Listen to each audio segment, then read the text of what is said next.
नमस्कार दोस्तों। आज हम एक प्रेरणादायक कहानी सुनेंगे जिसमें गौतम बुद्ध हमें सच्चे सुख और संतोष का मार्ग दिखाएंगे। यह कहानी एक गरीब व्यापारी और एक साधु की है जो जीवन की गहरी सच्चाइयों को समझाने का प्रयास करते हैं। चलिए कहानी शुरू करते हैं। एक समय की बात है, एक छोटे से गांव में एक गरीब व्यापारी रहता था जिसका नाम था विक्रम।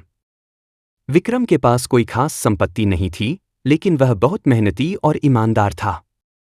उसकी पत्नी राधा और एक छोटा सा घर था। विक्रम की रोजमर्रा की जिंदगी कठिन थी। वह दिन रात काम करता था, लेकिन हमेशा पैसे की कमी से जूझता रहता था।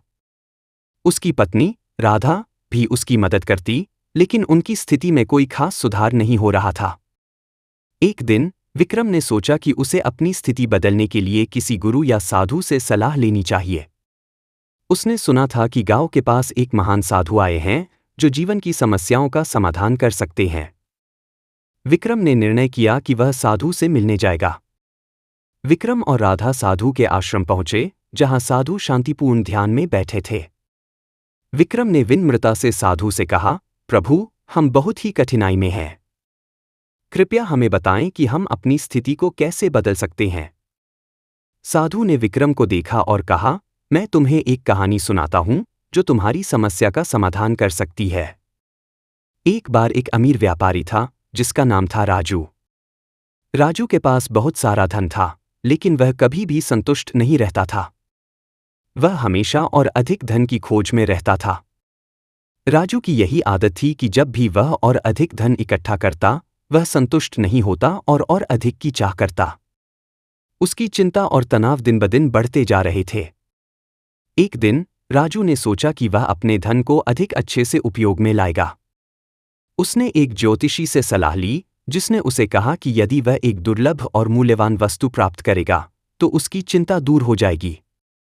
राजू ने अपने सारे धन को एक दुर्लभ वस्तु की खोज में लगा दिया। वह दूर दूर के देशों में गया और अंततः उसे एक अद्भुत वस्तु मिली जिसे संतोष का अमृत कहा जाता था। राजू ने संतोष का अमृत पाया, लेकिन जब उसने इसे पिया तो वह अनुभव किया कि उसकी चिंता और तनाव जस की तस बने हुए थे।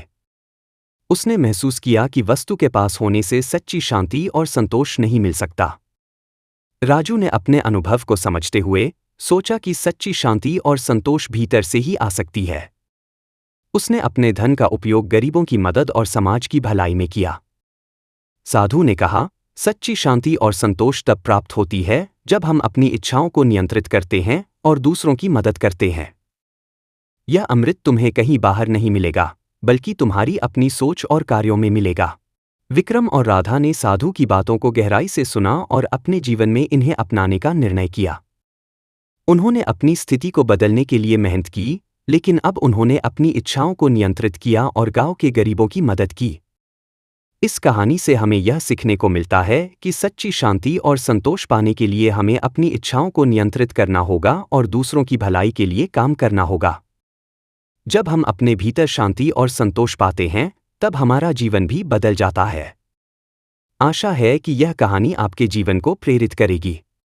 अगर आपको ये वीडियो पसंद आया तो कृपया लाइक और सब्सक्राइब जरूर करें। धन्यवाद।